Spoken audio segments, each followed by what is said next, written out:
Friends, ఇప్పుడే అందిన వార్త. కాంగ్రెస్ మంత్రి సీతక్కకు ప్రమాదం అంటూ లేటెస్ట్ అప్డేట్ అయితే రావడం జరిగిందండి. ఆ వివరాలు ఏంటనేది వీడియో రూపంలో తెలుసుకుందాం.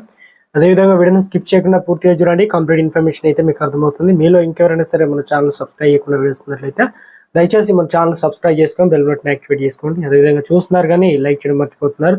దయచేసి లైక్ చేయండి. లేట్ చేయకుండా వివరాలకైతే వెళ్ళిపోదామండి. మంత్రి డి అనసూయ సీతక్కకు పదే పదే ఫోన్ చేసి అసభ్య పదజాలంతో దూషించిన వ్యక్తిపై పంజాగుట్ట పోలీస్ స్టేషన్లో కేసు నమోదైంది. మంత్రి డి అనసూయ సీతక్క పదే పదే ఫోన్ చేసి అసభ్య పదజాలంతో దూషించిన వ్యక్తిపై పంజాగుట్ట పోలీస్ స్టేషన్లో కేసు అయితే నమోదైంది. బేగంపేట జ్యోతిరావు పూలే ప్రజాభవన్ ఆవరణంలో ఓ భవనంలో మంత్రి అనసూయ నివాసం ఉంటున్నారు.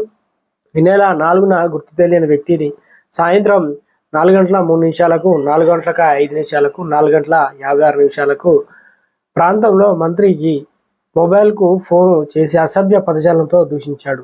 ఆమె సూచనలతో కార్ డ్రైవరు ఎం శ్రీనివాస్ పంజాగుట్ట పిఎస్లో ఫిర్యాదు చేశాడు. మొబైల్ నెంబర్ ఆధారంగా